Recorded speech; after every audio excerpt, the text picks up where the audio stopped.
All right, Black Boost TV family. So let's motherfucking talk about it, right? Let's talk about it. No more secrets. No more keeping shit under the sheets where we don't want to reveal nothing. Let's talk about it. What am I talking about? I know y'all watching this Fluence. What you talking about? You want some dumb shit? You want some bullshit? Nah, listen to me.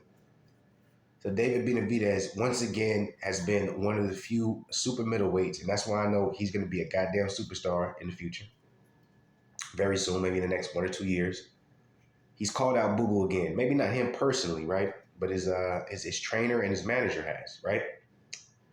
We're fighting Boo Boo after we beat David Lemieux. By the way, y'all make sure y'all check out that video where I'm breaking the news where David Benavidez, his next fight is against David Lemieux. Y'all check that out. But he's been one of the few super middleweights, whatever you want to call it. We don't want to, be too specific. Obviously, we got junior middleweights, super middleweights, but floating around that weight class and division that Demetrius Andrade floats around. I've said this before. I have a video out on my YouTube. Y'all check that out. Where Demetrius Andrade is the Candyman. Right? Say that nigga's name too many times, he's going to pop up and you're going to have to deal with him. So you don't hear his name said too many times. The only time you hear his name associated with any type of sentence coming from any type of other promotional company or boxer, it always is in line or alluding to, we're not going to fight Boo Boo because he's too boring. Rather than saying, we're not going to fight Boo Boo, it's not because he's too boring, but this motherfucker's skilled to another level. But I'm not going to be that biased when it comes to this video. What I want to talk about is what I want to talk about.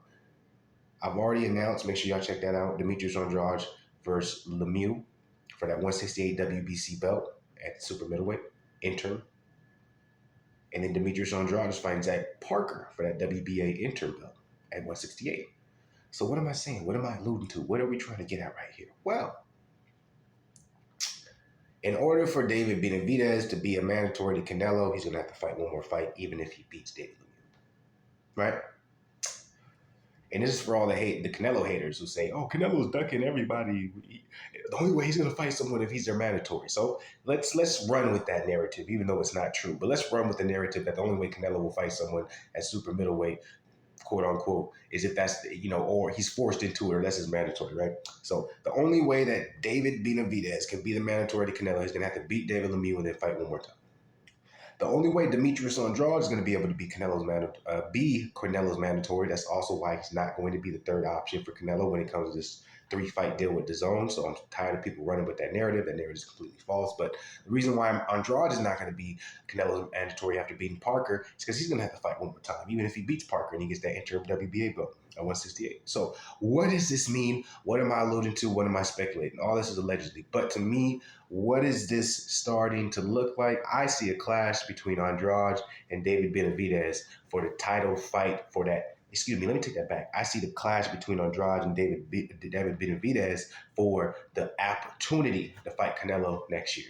I see Canelo fighting John Ryder in December, and then his next upcoming fight, because I see Canelo, this is their goal. Say Canelo beats everyone. He beats Bivol, gets his belt, beats Triple G, gets rid of that trilogy, beat John Ryder, becomes, undisputed once, or fights his mandatory at 168. He's going to go into next year, and his first fight will be against Magaboo. I guarantee you. Make more history. And then the beginning of that year, he's going to be like, okay, now what's next? And everyone's going to be like, oh, Charlo, Benavidez, Andrade, what would be perfect? What has Canelo been already alluding to? Canelo's been saying, why don't those guys fight each other and I'll fight the best? We're going to see that. If Benavidez beats Lemieux, if Andrade beats Parker, we will see Andrade versus Benavidez next year. This is my guesstimation, right? Because I already knew Andrade was going to have to fight one more time to beat Canelo. But I didn't know who would get. But Benavidez, once again, his team, manager, promoter, they're calling out Andrade for fourth or fifth time? I'm telling you, I have not seen that before. Andrade is the Candyman. You say his name too much, then they go pop up. That's why people barely say his name. But Benavidez wants that smoke. So let me bring this all together and let me ask y'all, Black Boost TV family, how do you feel about my logic? Do you think my logic is legit? Or you're like, nah, I'm still going to believe all the vlogs and the hype. Andrade is fighting Canelo in December. Or do you know what's really going on? Do you expect David Benavidez to fight Andrade? If that were to happen, is that something you guys would tune into? And how do you guys feel about just the whole situation in general? You know what I'm saying? Drop your comments below. Show some love. Hit the like button. Subscribe. All that good stuff. And then once again, I want to say, apologize for not being able to go fluence boxing tonight. I would definitely be giving y'all that good content. But sometimes life hits you in the ass. You got to figure out how to move through it. But salute to the people. Keep rocking with me. None but love.